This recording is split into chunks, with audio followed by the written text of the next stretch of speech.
Numbers 21. Canaanites defeated at Hormah. When the Canaanite king of Arad in the southern part of Canaan heard that the Israelites were coming by way of Atharim, he attacked them and captured some of them. Then the Israelites made a vow to the Lord, "If you will let us conquer these people, we will unconditionally dedicate them and their cities to you and will destroy them." The Lord heard them and helped them conquer the Canaanites. So the Israelites completely destroyed them and their cities, and named the place Hormah.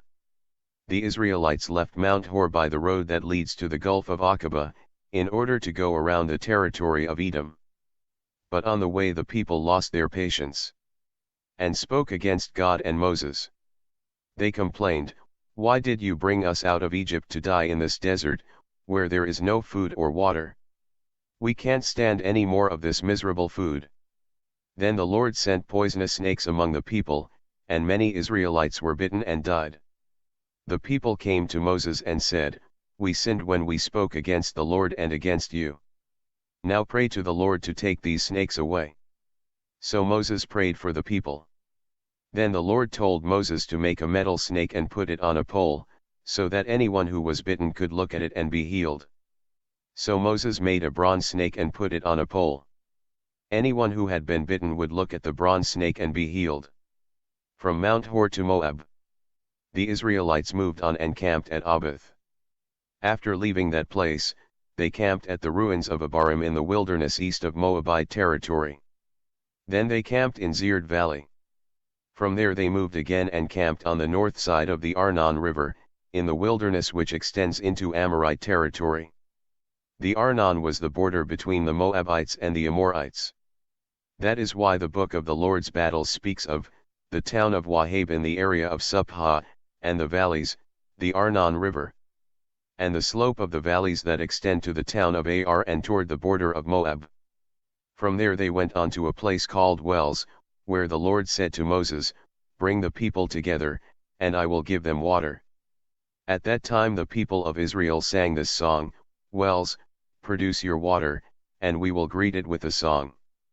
The well dug by princes and by leaders of the people, dug with the royal scepter and with their walking sticks. They moved from the wilderness to Mattanah. And from there they went on to Nahaleel, and from Nahaleel to Bamoth.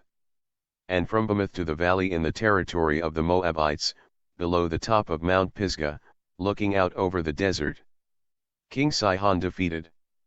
Then the people of Israel sent messengers to the Amorite king Sihon to say, "Let us pass through your land. We and our cattle will not leave the road and go into your fields or vineyards, and we will not drink water from your wells, we will stay on the main road until we are out of your territory." But Sihon would not permit the people of Israel to pass through his territory. He gathered his army and went out to Hahaz in the wilderness and attacked the Israelites. But the Israelites killed many of the enemy in battle and occupied their land from the Arnon River north to the Jabbok, that is, to the Ammonites, because the Ammonite border was strongly defended. So the people of Israel captured all the Amorite cities, including Heshbon and all the surrounding towns, and settled in them. Heshbon was the capital city of the Amorite king Sihon, who had fought against the former king of Moab and had captured all his land as far as the Arnon River. That is why the poets sing, "Come to Heshbon, to King Sihon's city. We want to see it rebuilt and restored." Once from this city of Heshbon Sihon's army went forth like a fire, it destroyed the city of Ar in Moab and devoured the hills of the upper Arnon. How terrible for you, people of Moab! You worshippers of Chemosh are brought to ruin.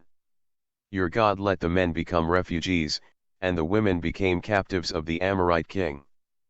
But now their descendants are destroyed, all the way from Heshbon to Dibon, from Nashim to Napha, near Medba. So the people of Israel settled in the territory of the Amorites. And Moses sent men to find the best way to attack the city of Jazer. The Israelites captured it and its surrounding towns and drove out the Amorites living there. King Og defeated. Then the Israelites turned and took the road to Bashan, and King Og of Bashan marched out with his army to attack them at Edrei. The Lord said to Moses, "Do not be afraid of him.